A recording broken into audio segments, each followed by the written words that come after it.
Welcome to the Seth Joyner Show and happy Election Tuesday 2020. I hope all of you guys got out to the and voted today. Listen, a lot of lives were lost, a lot of sacrifices were made for every single American citizen to have the right to have their voice heard via the vote. And I hope and pray that each and every one of you have voted today. For you guys on the East Coast, I believe the polls are already closed. But as you work your way back out on the West Coast, you guys still got time to go and cast your vote. It is so very important. A lot to unpack today. There will be no guest today, as you guys have seen in the promos. Today is Talk to Him Tuesday. And, we're going to open up the phone lines and allow you guys to call in and ask as many questions as you like. The number is right there on the bottom of your screen, 361-857-9847. We got so much to unpack and so much to get to tonight. I'm looking at you guys' comments, and if you choose not to call in and come on live with me, I still will pull some of your questions and answer them. But the 900-pound gorilla in the room is one Carson Wentz. And I'll be honest with you, I've been catching a lot of flack for my comments on post game. I made the comment that the Eagles should consider at halftime sitting Carson Wentz, and that didn't go over well. But I'll pose a question to you guys, and I just want, your opinions. Let me know what you think. In a basketball game, if your point guard or your shooting guard is having an off night, what do? You make a change. And you try to, get some energy and have someone come off the bench and light a fire. And maybe even you put your point guard in back at some other time and you try to figure out, how to motivate him. In a baseball game, if your pitcher through two innings has given up 8 runs, you don't just keep riding him and letting those numbers accumulate. At some point in time, you make the decision to pull him and put in a reliever. And the thing that perplexes me is that so many people believe that Carson Wentz should be untouchable as the quarterback of this football team. Now, there's a problem, with that theory. It creates in Carson Wentz this mentality or this belief, and sometimes you can hear it in his comments. He said after the game that I'm going to keep taking my shots. I'm going to keep doing what I'm doing. And I was somewhat perplexed because, dude, what you're doing is you're averaging 2 turnovers a game. 2 turnovers a game is what you're averaging. But you're going to keep playing the game the way that you're playing it, and you're going to keep taking your shots down the field. If a cornerback is getting roasted, if a wide receiver is dropping passes, if linebackers are clearly struggling, coaches pull players out of the game all the time for not being able to get the job done. And I get it. He's your quarterback. You're paying him the most money than any player on the field. And, he's your franchise, the face of your franchise. Okay. But my thing is, what type of message are you sending the rest of the football team when the top guy is above reproach, when he is untouchable, that he can go out and play as bad as he could possibly play, continuing to turn the ball over, and there's not a single iota, not a single ounce of accountability for how he plays. So you're holding everyone else to a higher standard than you are your starting quarterback. To me, that's wrong. And it will have reverberations throughout your entire organization if Carson Wentz does not right the ship. Let me just give you some statistics as to how badly Carson Wentz has played. Now, let me say this, okay? Because I think a lot of people misconstrue my analysis and my opinions, okay? I'm an analyst first because I'm a retired player, but I am a Philadelphia Eagles fan. I want the Eagles organization. I want this quarterback and this team to be successful for the great city of Philadelphia because that's what they deserve. But my job is to give an opinion and analyze what I see on the field based upon my knowledge and my experience in the game. Okay? And I will never, ever deviate away from being how I am and my critique and my criticism, because people always hear the criticism, but very few people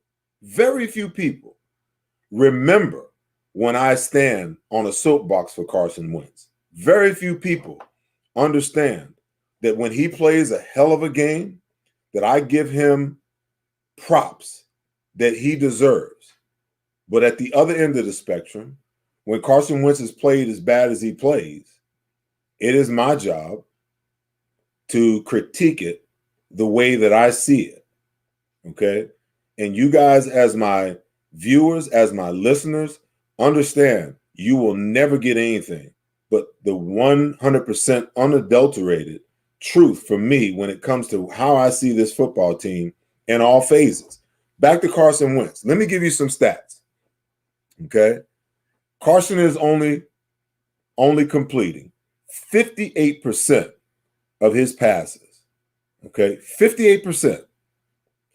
He's got 12 touchdowns, 12 interceptions, 5 fumbles, and 4 fumbles that he's lost out of those 5, okay? So basically, Carson is averaging 2 turnovers per game through 8 games, okay? He's been sacked 32 times. And I know that everybody wants to say, oh, look at his offensive line. Look at the makeshift offensive line, okay? Carson has a habit of believing that every play is supposed to work and that he can rescue every single play, even when it breaks down. So of those 32 sacks, I can't tell you 100% how many is on the offensive line and how many is on him. But what I do know is that Carson is responsible for the lion's share of those 32 sacks. Just to give you an idea, in 2016, for the whole 2016 season, Carson had 33 sacks. 17, he had 28 sacks. 2018, he had 31 sacks. 2019, he had 37 sacks. And through 8 games in 2020, Carson Wentz has 32 total sacks at the halfway point. At the halfway point. Okay? So now, you're going to tell me that he doesn't deserve some critique? That he doesn't deserve some criticism? When you're playing against one of the worst defenses in the NFL. The Cowboys came in to the Sunday night game giving up 35 points a game. Okay? And the Eagles scored, 23? And to be honest with you, the defense put 7 up. You had 3 field goals. That's 16. So Carson's really only responsible for 7 points against a team that's giving up 35 points a game. The Dallas Cowboys, through 7 games coming into Sunday night, had only 3 turnovers through 7 games. And Sunday night, Carson Wentz handed them 4 turnovers. Okay? I just want to give you guys those numbers so that there's a clear understanding of why my critique has been how it is. Okay? And there are some rumblings that a lot of people, maybe even in the Eagles organization, don't like what it is that I'm saying. but the truth is the truth. And all I can do is tell the truth. I'm never going to sugarcoat what I believe. I'm never going to sugarcoat the truth. Okay? People got on Stephen A. Smith day before yesterday, when he made the comparison that, hey, if this was Donovan McNabb, all of Philadelphia would be. There's some truth in that. Okay? So my thing is, he's our quarterback. He's a franchise quarterback. There's not a single Eagles fan that doesn't want to see Carson be successful. Okay? But the same way that every other player is susceptible and will be held under the scrutiny and the microscope of how they play, Carson Wentz is no different. He's no different. Okay? And these players and this coaching staff and this organization, if you want to go there, they need to put their rabbit ears down and they need to go to work and figure out how to fix this franchise quarterback that they have invested heavily in, and how to fix the injuries and how to fix themselves in all three phases of the game. Okay, because they're sitting pretty right now, but that doesn't mean anything. Listen, they got the Saints, they got the Packers, they got Seattle, and they got the Arizona Cardinals coming up. Okay, and the other four games are division games. And this Washington team, that defensive front, they already beat the Eagles once. That defensive front can cause a lot of problems. Okay, so at some point in time, they've got to figure this out.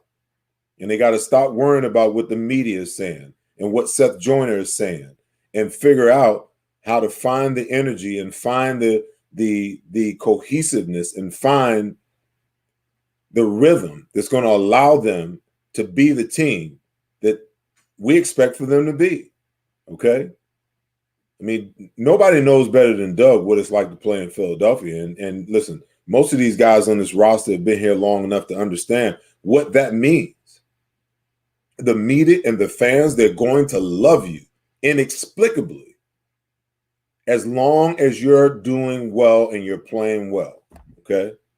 But when you're not playing well, and the effort's not there, and you're making the same mistakes week after week after week, okay, this fan base and this media is going to let you know. And you've got two options: fix it or deal with it. That's it in a nutshell. That's it in a nutshell, okay? And I don't know, what more I can really say about it, okay? So let's open it up again. 631-857-9847. If you guys want to come on live with me, call that number. My producer, Derek Stevenson, will bring you on. You can ask whatever question it is you want to ask. We will deal with the Eagles in totality. But I got a feeling from looking at some of these questions here that a lot of what you guys want to talk about is the struggles that Carson Wentz is having, and what this organization can do, what this coaching staff can do to try to fix, the situation. I do not believe that Jalen Hurts is the answer right now. But there's nothing more motivating than the idea that someone else may step in and take your job and may shine where you're supposed to shine. Coaches have to come up with creative ways to motivate their players. I've been there. I've experienced that on many occasions. And there's nothing wrong with it. And most people would say, oh, you can't do that because, you don't want to fracture his psyche. Let me tell you this. If they sit Carson and Carson goes in the tank, then they've made the most egregious mistake at number 2 overall back in 2016 that they could have ever made, okay?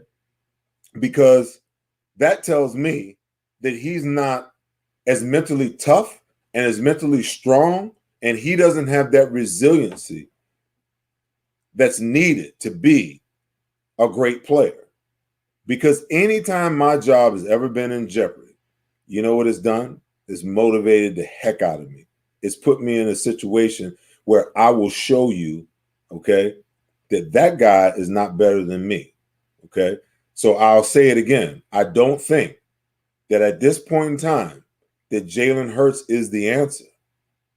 But when Carson Wentz is struggling and you have a package of plays for Jalen Hurts, okay, or you put together a little small package of passing plays that you can add to the mix, you've got to take that guy out and you've got to give Jalen Hurts some play. You got to maybe, activate a third quarterback if you don't feel that, Jalen Hurts is the guy, and give, Nate Sudfeld some plays. You've got to figure out a way to motivate this guy, because sometimes, players get complacent. I've seen it 1,000 times before. They play their hearts out, and I'm not saying that this is Carson, but they play their hearts out, to get the contract, to get the notoriety. Once they get the notoriety and once they get the money, they exhale. And once they exhale, it's like all the things that they were doing to make themselves great and to get to where they wanted to get to, all of a sudden they stop doing it. And when they stop doing it, they stop being productive. Okay? So my thing is, how do you figure out a way to motivate this quarterback so that he can reach his full potential? Because it's pretty obvious to me after 8 weeks and the incessant repeating of mistakes that whatever it is that they're trying to do isn't working. I think the definition, I've read somewhere that the definition of insanity is doing the same thing over and over, expecting the same result. So if you go into a week and Carson continues to do the same thing and there is no change, if Doug is telling him, hey, you can't turn the ball over. Hey, you've got to protect the football. Hey, you got to realize that sometimes the defense wins and you've got to throw the ball away and rely on your defense that's playing against an offense that can't do anything against you. All we got to do is not turn the ball over, okay? And if you do that, then our chances of winning increase dramatically. And it's not even a struggle. But when you turn the ball over and you make bad decisions, a coach can only go so far with that. And in my opinion, I think that Doug Peterson is at that point, even though, he will never publicly critique or criticize his franchise quarterback. I think he's at that point where he's going to have to make a power play. And it might not be popular with some people. It might not be popular with a lot of people. But listen, at the end of the day, his job is on the line too. And if Carson doesn't play better, him and Howie Roseman are going to have a lot to worry about, a lot.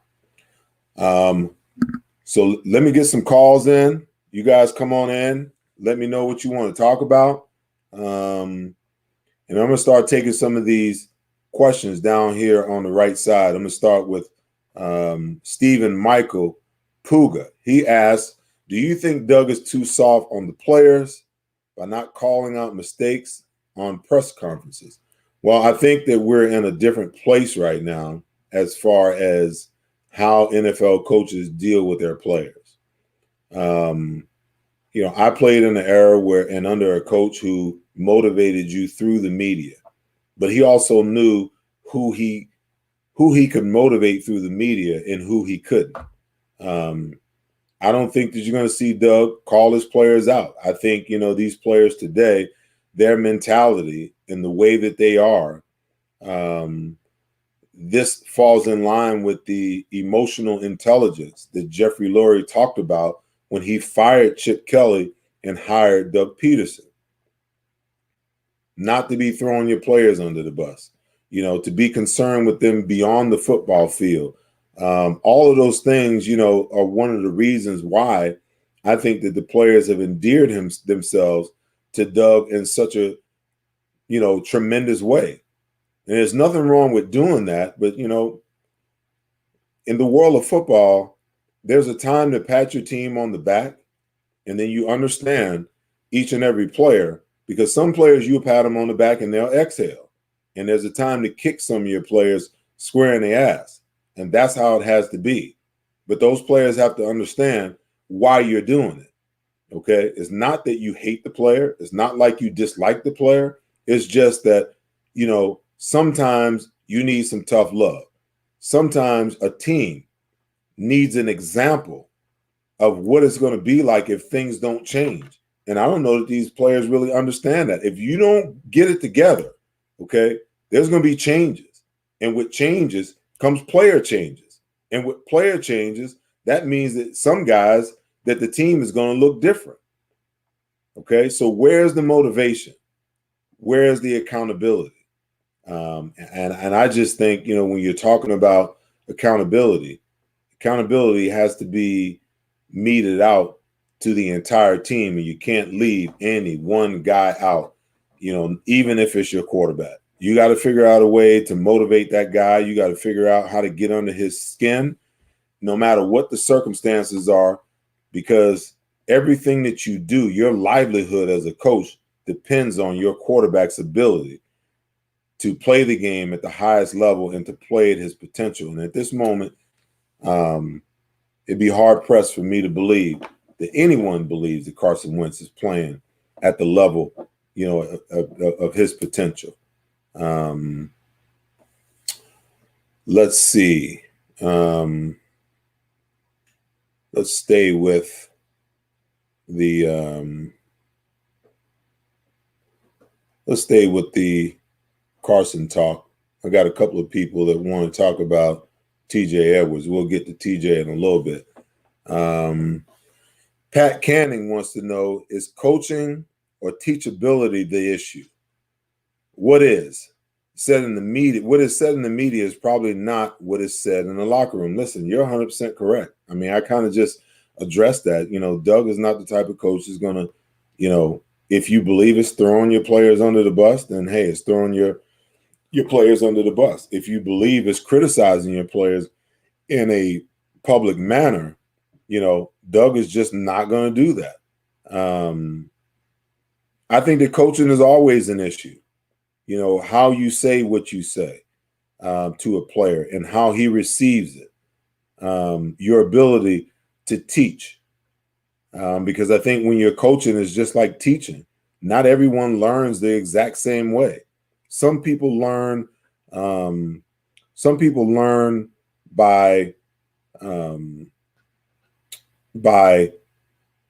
doing. Other people learn by lecture, and other people learn by feel. And you got to know your players. You got to know each and every one of your players. Okay. Even from the standpoint of how you motivate them. Some guys, you got to pat them on the back. Some guys, like I said, you got to kick them in the behind. That's just the nature of the beast. As a coach, it's your job as a position coach and as a head coach is to get to know each and every one of your player and learn what their trigger points are and how you motivate them and how you teach them and how you coach them. Okay? Because I've always been the type of player, show me what to do. If I see it with these two eyes, I can replicate it. I can do it.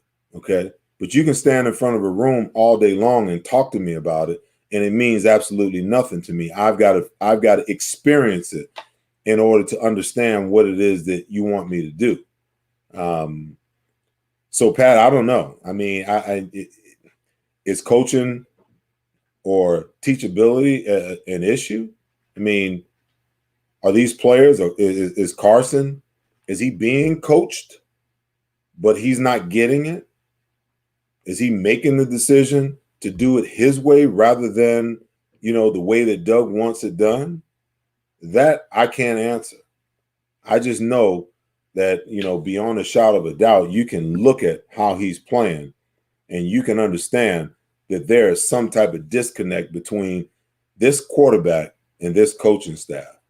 Our first caller of the day, Drew, my friend. Yes, Mr. Joyner, how are you? How you doing, Drew? What you got for me today, man? I'm good. I'm good. I am a big big, long-time fan of yours. Actually, you were one of the reasons I became an Eagles fan. Awesome. My question was, do you think that Carson Wentz would benefit from another quarterbacks coach and maybe having one offensive coordinator? Well, I think that, ever since Frank Reich and John DeFilippo departed from Philadelphia, that Doug Peterson has been searching for that guy who can fit that role. Um, I think sometimes, I think a couple of weeks ago, someone in the media asked Doug about giving up play calling. And Drew, thanks for your call. I think that sometimes you can be a little too close to it as a play caller from the standpoint that, you've got a plan and you've gone over your plan with your quarterback during the week. And once the game starts, you see the game from one perspective and the quarterback sees the game from a different perspective. And, sometimes coaches get to a place where it's like, come on, all you got to do is execute. With this football team, it does come down to execution. So why is it that they're not executing? Maybe it's a communication thing. Maybe it's how a guy like Press Taylor deals with a Carson Wentz opposed to how a guy like Frank Reich dealt with him. You understand the kind of man that Frank Reich is. He wasn't taking no crap. He wasn't dealing with any young quarterback trying to impress upon him how he thinks things should be. He was telling Carson, this is how you do it. This is what you're going to do. This is how you're going to run the offense. When you have a quarterback that's barely 7, 8, 9 years older than, a quarterback coach, barely 7, 8, 9 years older than a quarterback, is that respect there, that he's listening, that he's hearing, that he's applying all the things that Press Taylor is feeding him. And then you have a great point because you got a quarterback coach, you got an offensive coordinator, you've got 2 or 3 advisors, and you ultimately have a head coach who's making all the play calls on Sunday. That's a lot of chefs in the kitchen that can create a whole lot of confusion in the mind of a quarterback. A whole lot of philosophies that are trying to be forced and put into the fray. So, I mean, that's a great question, Drew. I mean, I don't know. I really don't know. But what I do know is that when I watch Carson Wentz play, that there are 2 guys that used to be here that aren't here anymore. That he hasn't performed at the level that he did when they were here. Keep your questions coming. Let's see.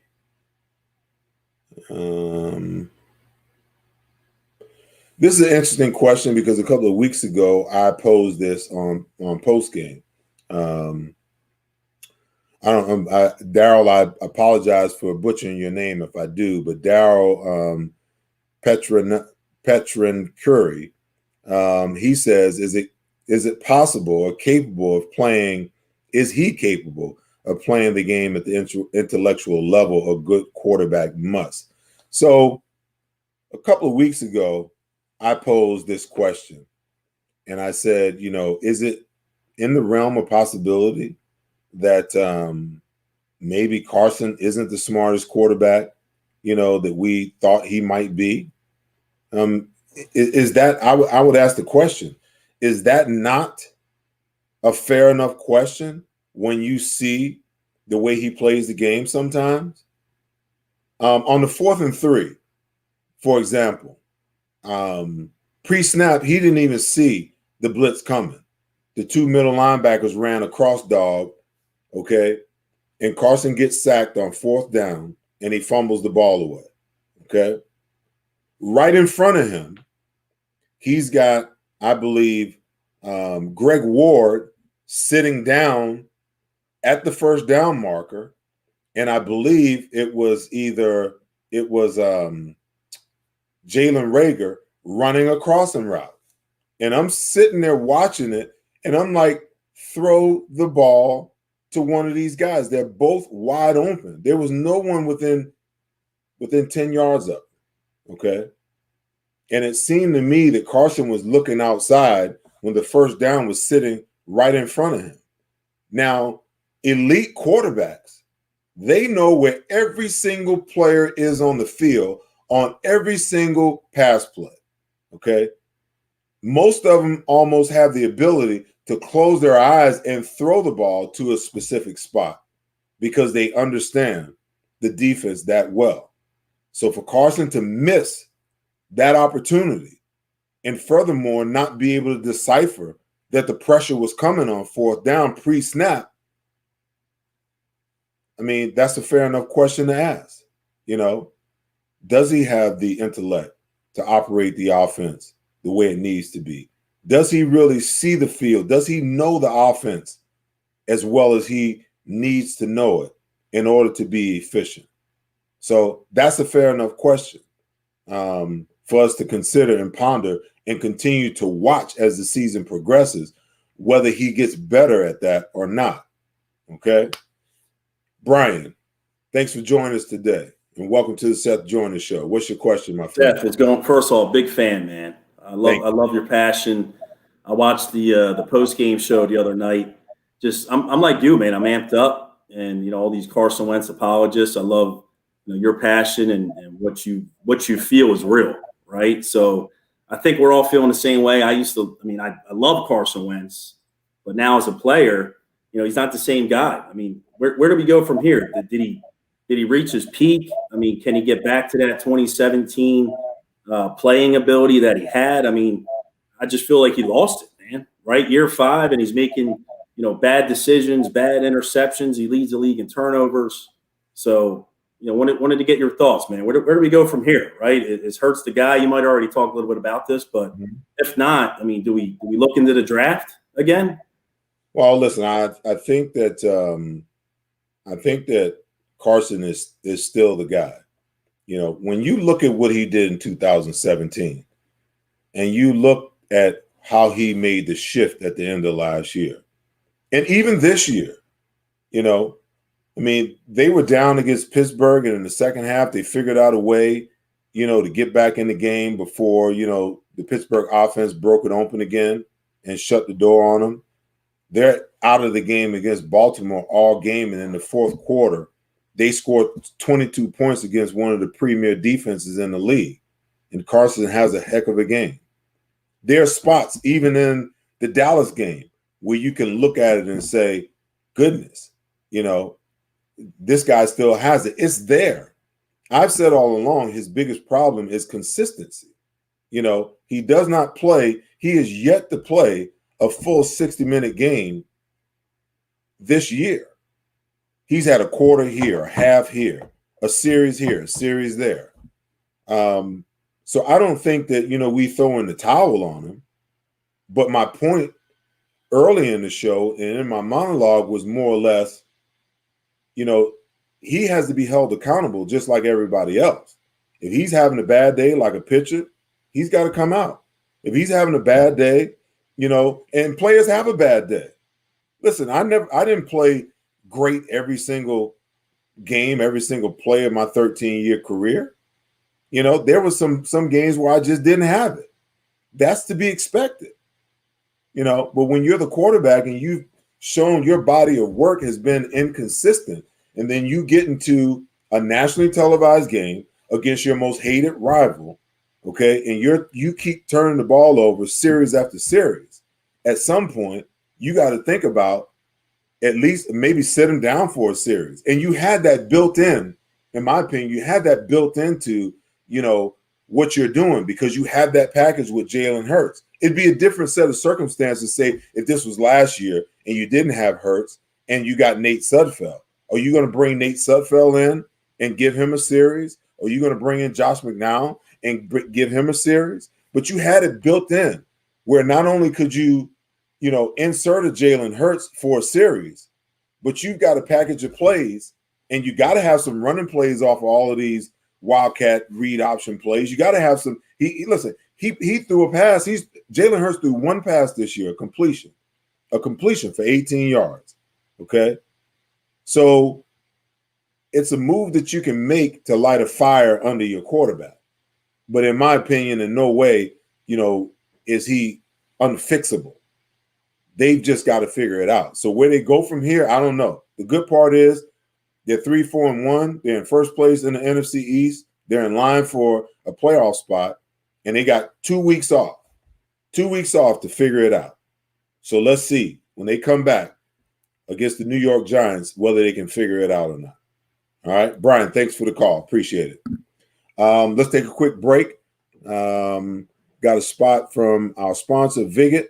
And after that, we'll get back to your questions, your call-ins, 361-857-9847, along with answering more of your calls here on the board. Viget, the sports betting social network app. Available on Google Play and the Apple App Store. Make picks, share betting tips, win prizes, and much more for free. Right from your smartphone or tablet. Use promo code BETWITHSETH to get 1,000 Viget coins when you sign up. Download the Viget app now and follow me, Seth Joyner, to see my picks. Think you can beat me? Then put your Viget coins where your mouth is and send me your picks on Viget, the sports betting social network app. Welcome back to the Seth Joyner Show. This is Talk to Him Tuesday. A lot of good things going on. Next week's guest will be Brent Selleck, Eagles great tight end, Brent Selleck. We'll also have next week another mini helmet and Eagles ball giveaway. Our winner from last week is Kyle Gill. And next week will be a great week.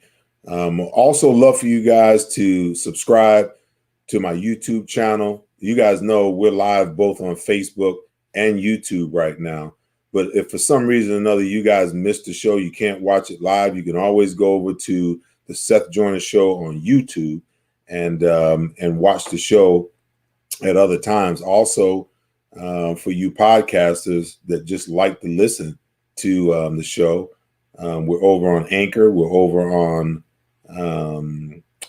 what is the other? Spotify, and we're over on iTunes or wherever else it is that you like to listen to your podcast.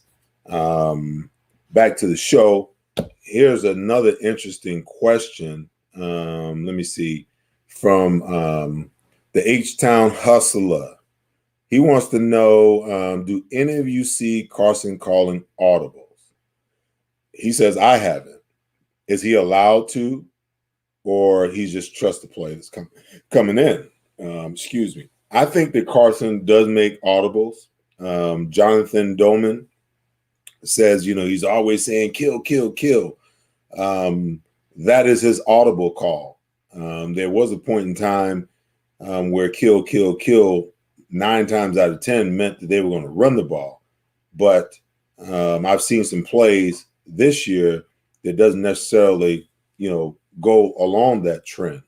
I think that there are some opportunities for Carson to audible out of plays and into better plays or what he thinks are better plays. Listen, there's always an audible system in place. Doug may call a play, but for every look that Carson potentially could get during a game, they've got 2 or 3 plays that they feel like are for sure home runs against those plays. So that gives Carson the flexibility at the line to make those checks and make those changes and get out of, what might be just an okay call into a better call. I've seen him at times check out of pass plays into a run play. He gets 2 high safeties. They've only got 6 guys in the box. You got, 5 offensive linemen and a tight end. One would think that one-on-one across the board, you check to a run play, against, cover 2, that you're going to make some hay. And I've seen him do that. I've seen situations where they've loaded the box. And I think that, this needs to be the MO more often than not. When you get single high safety and they drop, the safety down in the box, like the Cowboys did last week, instead of trying to pound it inside. Listen, you got one-on-ones on the outside.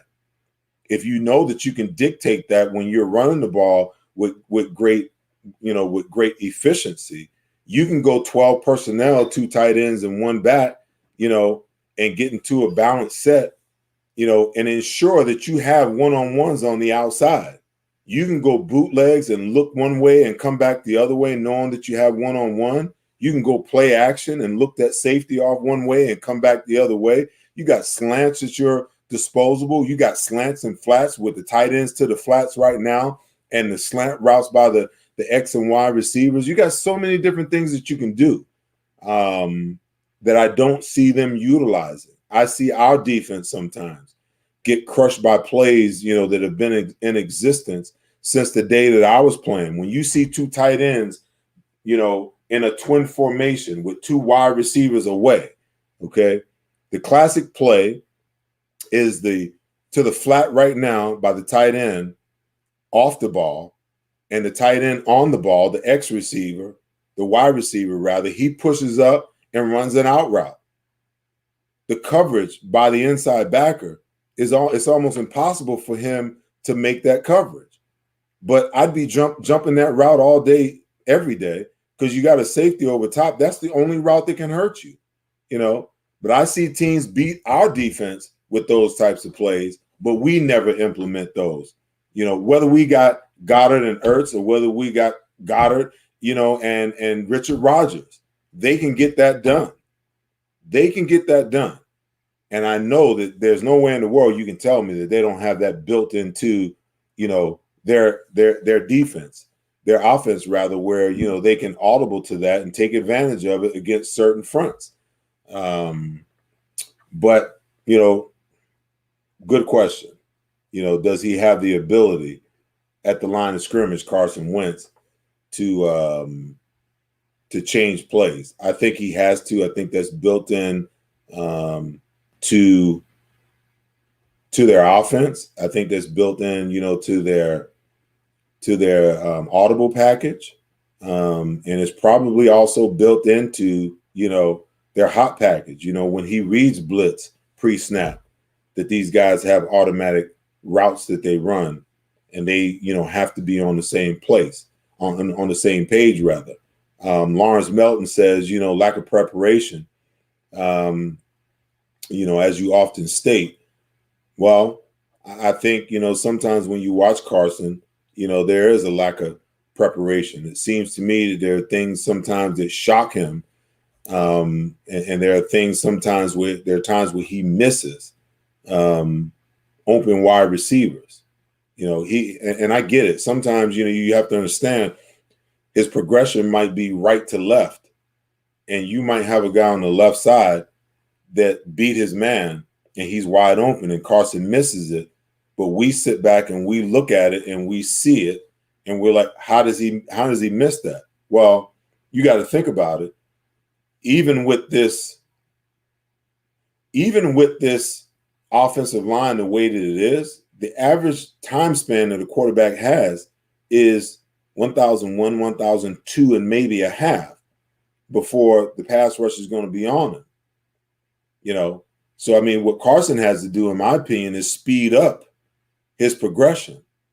Buddy used to always tell me, hey, if you don't want to cover that back, you don't want to cover that tight end, beat the heck out of him at the line of scrimmage, and then you don't have to worry about covering him. What did that mean? That means that, if that guy that I'm covering is the primary receiver, okay, and he's supposed to be at, say, 10 yards, and I beat him up at the line of scrimmage, and when he's supposed to be there from a timing perspective, he's at 7 yards. Well, guess what? The quarterback has to come off of him in the progression right now, okay? Because the timing is so off, the quarterback can't wait for him to get to 10 yards. He's got to go to the next read. So my thing is, when Carson is making his reads, if guys aren't open, if they're not where they're supposed to be right now, move on to the next read. Because you're missing a whole half of the field by staying on this one guy or 2 guys and waiting for one of those guys to come free, and they don't come free. That's the result of him holding on to the ball too long and taking sacks or throwing bad balls or fumbling the ball away. Speed up your progression. Speed it up. If that guy ain't open, move on. That next guy ain't open, move on. If you got to get, I mean, you see it with some quarterbacks. They go from right to left, and sometimes they're able to come back to the middle at times. And I think that would help Carson in a major, major way, as far as finding guys that are open that don't look like they're, that he's missing. The other thing, he's got to get better with his accuracy. There was a screen pass to Boston Scott that he threw over his head. A couple of times, he had receivers open and he misplaced the ball. The other screen pass that he missed to Boston Scott, well, he didn't miss it. He threw it too high. He had Boston in the flat, and he's already only 5'6". He threw it to him like, he was 6 feet, and Boston had to jump up in the air to get the ball. And by the time he got down on the ground, that gave the defense an opportunity to close. Where if you just put it on him, he walks in the end zone with nobody even touching him. The other thing I see with Carson is, you're right, Darryl. His mechanics are terrible, because he's trying to avoid the hits when they're coming. There are times in a quarterback's game where you're going to get hit. And if you're going to get hit, you might as well stand in there and take the blow and step into it and complete the ball. Okay, that's just part of playing the position of quarterback. You're not always going to be clean. You're not always going to be, it's not always going to be easy. Okay. But on those interceptions you saw Carson realizing that someone was bearing down on him. And he just kind of let it go and was trying to fade away from the blow instead of standing in and taking the blow and making sure that he throws an accurate ball. He really just threw the ball up and was hoping that his guy would make a play. And one of them, the wind blew it outside, and the cornerback was outside when the ball should have been inside. The other one was just a prayer. You can't play that way. Okay, he's going to get hit. Deal with it. Step up, step into the throw it with accuracy, and take the blow and roll with it. That's the way you have to play the game if you're going to play quarterback in the NFL. Heath Myers says, and let's get a couple more calls before we get out of here, guys. 361-857-9847. Heath Myers says, I think Carson checks down too much and changes plays changes plays too much. I also think there's a connection issue between Doug and Carson. Heath, I think I may beg to differ with you on this. I think that, within every offense, there's an outlet. When you watch Aaron Rodgers and you watch Drew Brees, within their offense, there's always an outlet. And you watch Patrick Mahomes, there's either a guy standing on the sideline, a guy swinging, or a guy sitting down underneath the zone. Okay, so when a quarterback goes through his progression, if there's nothing there, you always got an outlet. I don't see Carson taking advantage of the outlet. Listen, this is a revised version of the West Coast offense. That's a staple in the West Coast offense. So don't tell me it's not there. He's just not utilizing it enough, in my opinion. As far as connections are concerned, I would say, because you know what? At the end of the day, Doug and Carson's problem is they get into this game where they want to push the ball down the field. Oh, we got to take the shot. We got speed in Rager, and we got a lot of speed, in Hightower. Well, I can tell you right now, Hightower is going to be a problem because the guy doesn't track footballs. We had another wide receiver that we just let go last year that had problems with that. I'm not saying that, that's a problem and he's going to be a problem, but from what I've seen thus far, John Hightower has problems tracking the football on deep balls. Now, he's got speed to burn, but if he can't track the football, that's going to be a problem, okay? But what I see is an organization, this a coaching staff and a quarterback that wants to push the ball down the field. What do good offenses do? Good offenses are about moving the sticks and trying to score every single possession, and it doesn't always have to be a home run. 5 yards, 3 yards, 2 yards, first down, 6 yards, 4 yards, touchdown, 7 yards, 2 yards, 5 yards, first down. They're methodically moving down the field, moving the chains, getting themselves in position for either a field goal or a touchdown. But what do the Eagles do? You'll see them on 3rd and 3 take a shot down the field because the defense shows them a blitz, and they think that they have to take the shot downfield because they got man-to-man coverage. When the important thing to do is to get the darn first down so that you get 3 more downs, okay? So now as you begin to build a lead by taking what the defense gives you, then you get to a point where you force the defense's hand. Now you put them in a predictable blitz situation because they got to come after you and make you do something. They got to try to force you to make a mistake. Now you see it ahead of time, and now you look at your best matchup on the outside. You get your protection right, and now you take the shots down the field. But they do it the other way. They're always trying to take shots instead of taking what's right there in front of them in order to move the chains and keep advancing the ball down the field. That's just not smart football, in my opinion. That's my opinion. Okay? Doug's gonna call the game the way he wants to. But in my opinion, with Carson struggling the way that he is, why not give him the simple stuff? When teams are in zone, find the holes in the zone and take what they give you. Run the ball. You're running the ball early. Continue to run the ball and then go play action and bootlegs and sprint outs and all of those things that gives Carson an opportunity to get outside the pocket, if you're struggling with protection. As far as connections with players, and I'll get to Doug and Carson's connection. As far as players, it seems to me like the only guy that right now that Carson has any kind of rhythm with is Travis Fulgham. It seems like, listen, this guy had 7 targets the other night, and he caught 6 of them. Everybody else is just, they're probably 50-50 on their targets or worse, because Carson doesn't have any kind of rhythm with the rest of these guys. And I'm always wondering why that is. Why aren't you spending extra time after practice to find the rhythm? When it's the defense's period, why aren't you over on another field working on these routes so that you can get the timing and the rhythm correct? And then lastly, you talked about, the rhythm or the connection between Doug and Carson. I think that, Doug is a little frustrated because I don't think Carson really runs the offense and goes through the progressions and does the things that Doug really wants him to do. And sometimes I believe Doug puts Carson in bad situations by trying to throw the ball too frequently, too much, and too deep. So, I mean, those are things that they're going to have to work through, and those are things that they're going to have to fix.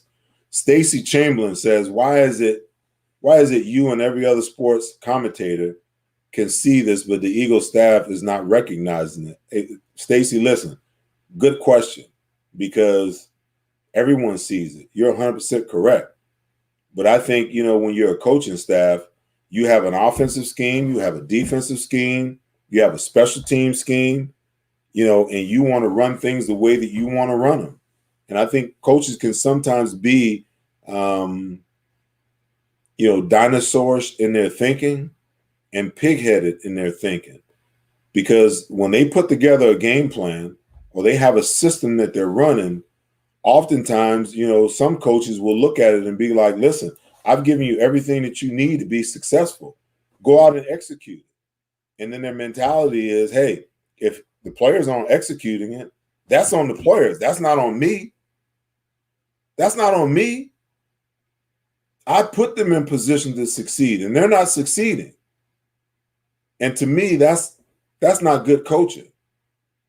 Because if there's that disconnect between the players and the coaches, it goes far beyond the player's ability, to execute. Maybe you're asking Carson, maybe you're asking players to do things that they're not capable of doing.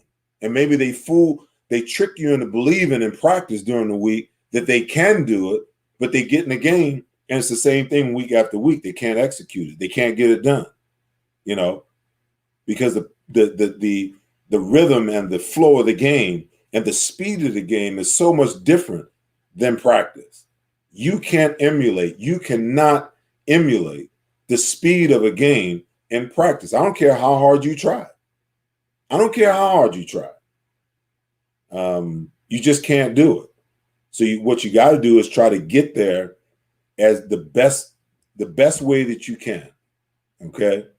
And like I said, sometimes, the coaches take the stance that, hey, the guys just aren't doing what we need them to do, and sometimes that's true.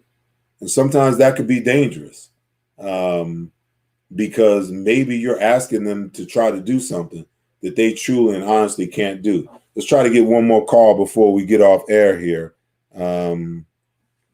Let's see. Let me see. Who do I want to go to here?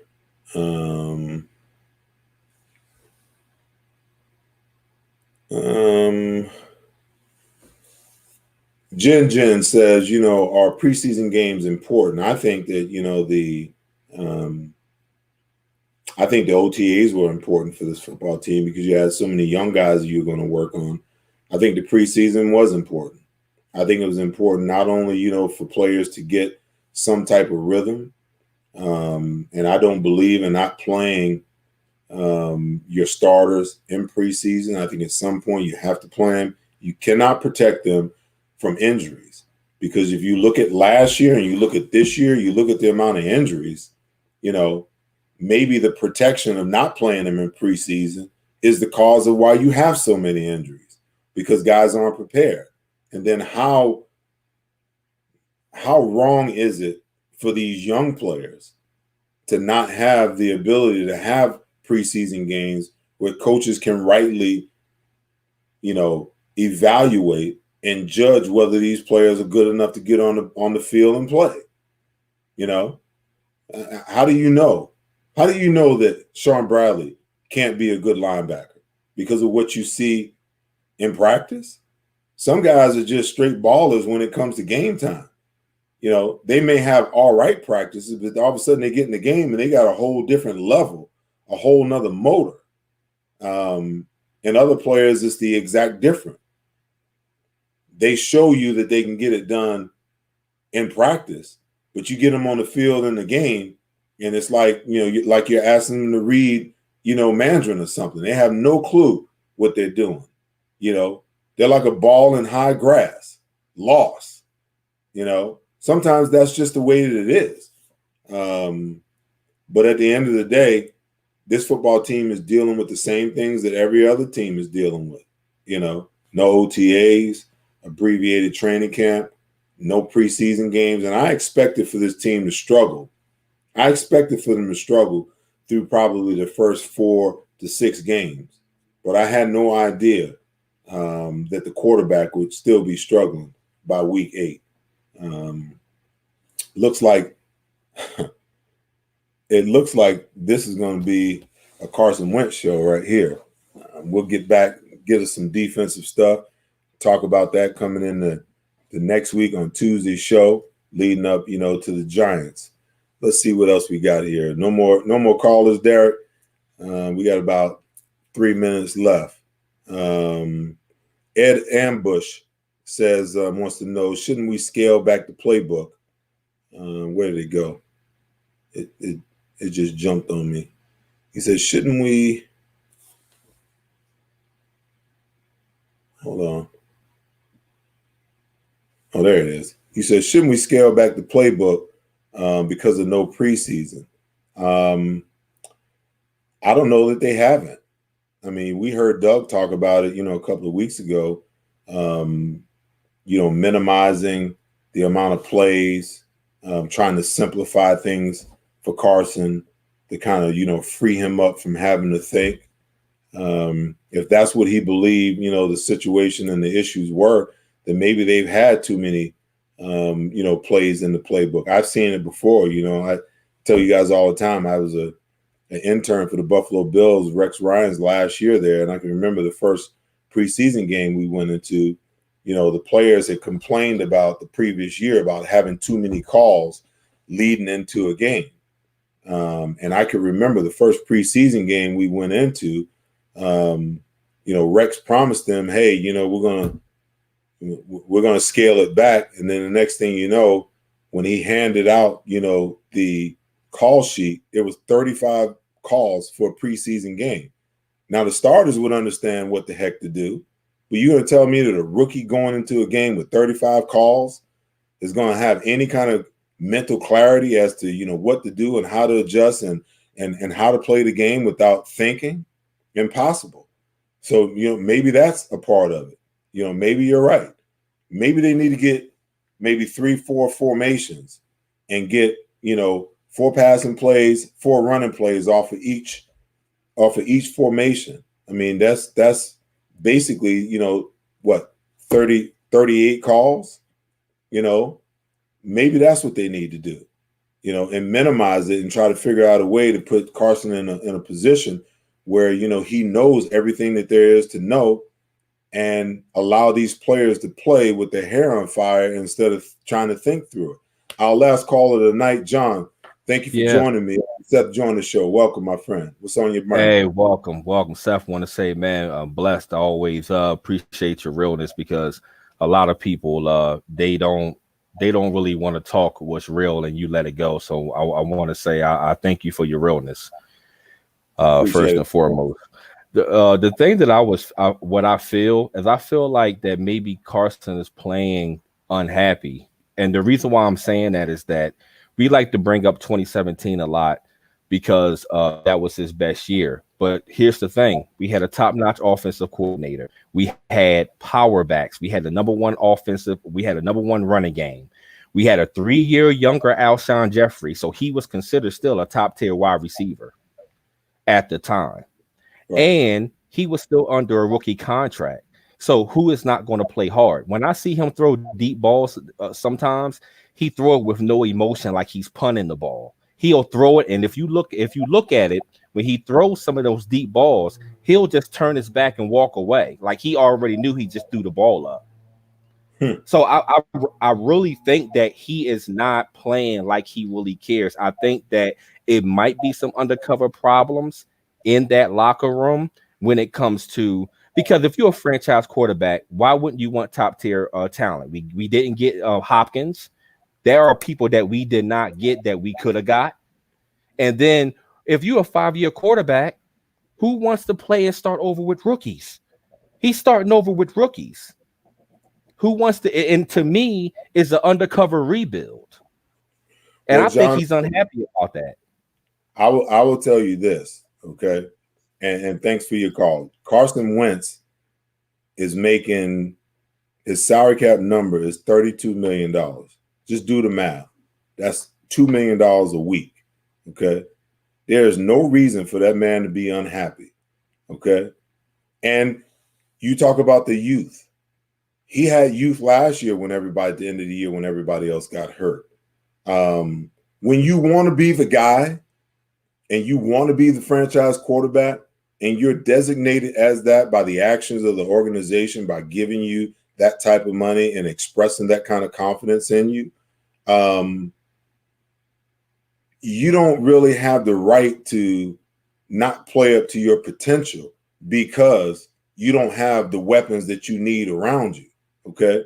I look at this year, they started off struggling on the offensive line, and then there was like a three game span. Like when they played against Pittsburgh and they played against the Ravens, that's the best the offensive line played, but he still played like crap. The offensive line didn't play that bad last week against the Cowboys. Those sacks that he took, John, he took those sacks because he held on to the ball too much. Those 2 fumbles were because instead of him throwing the ball away, he was trying to make something happen. Okay. He's got to understand he's a part of the deal. He's not the whole deal. Because if the line doesn't block, then he can't throw the ball. If the line doesn't block, then they can't run the football. If the receivers don't catch the ball, even the good passes that he throws or make great catches on the bad throws that he makes, he has to have 10 other guys to fall in line with him and help him. Okay. So if you want to be the guy and you understand the city in which you play for understand that criticism is coming. You don't have any right to not be happy. I wish I could be mad making $2 million, for every week for 16 weeks. Come on, man. There's no reason for him to be upset. Take what's in front of you. And if you're supposed to be great and you're supposed to be a franchise quarterback and you're supposed to be elite, make those guys better. The same way that he made those young guys better at the end of last year, do the same thing this year. Okay? Because nobody cares. The opponents don't care that, the injuries, that the Eagles got more players on IR than anybody else. The fans don't care. The ones that want to give him a pass, they're going to make that excuse that, he doesn't have wide receivers and he's got young wide receivers and he doesn't have offensive linemen. Well, when you line up on Sunday and you get hit in the mouth the first time, you think you'd be thinking about that, whether you're a quarterback or a defensive player? No. Now it's my manhood against your manhood. Let's go. Man up, game on. So I don't subscribe to, all those excuses that people want to create for Carson, because if you're supposed to be the guy, then step up. When you're supposed to be the guy, you're supposed to make everybody else around you better. No matter what the circumstances look like, you're supposed to make everybody else better. Okay? And it's not that those guys haven't been, the Lane Johnson, the Brandon Brooks, the Isaac Seumalo, the JP at his best. They haven't been Deshaun Jackson and Alshon Jeffrey at his best. They haven't been maybe Miles Sanders at his best. But they've been good enough. They've been good enough for this team not to be sitting at 3-4-1. This team is sitting at 3-4-1 more because of Carson Wentz's lack of consistency than anybody else's. And maybe some defensive inconsistency in some of those games, where they were just out of it. Okay. So I'm not going to let him off the hook. If you're the franchise, step up and be the franchise. If those shoes are too big for you to fill, then the Eagles got to think about what they got to do in the future. All right. John, I appreciate your call. Listen, I appreciate all you guys. It's been real. It's been an hour and 7 minutes. I've just been talking. My throat is hurting. No, it hasn't. I could talk football all day, man. Listen, I appreciate you guys. I want to thank my producer, Derek Stevenson and Tom Schrader. You have been watching the Seth Joyner Show. We'll be back next week. Like I said, Brent Selleck will be my guest next week. After the bye week, we will also be doing a giveaway next week. We'll follow up on social media with you, a mini helmet, signed mini helmet, and an Eagles football. Last week's winner was young Kyle Gill, and we'll be back next week with another show for you guys. I appreciate you guys tuning in. I know that, the election's going on, a lot of other places you could be, a lot of other things you can do. I appreciate you being here with me. As I always say, be good to each other, take care of one another, but most importantly, love each other. I'll see you next week. Peace.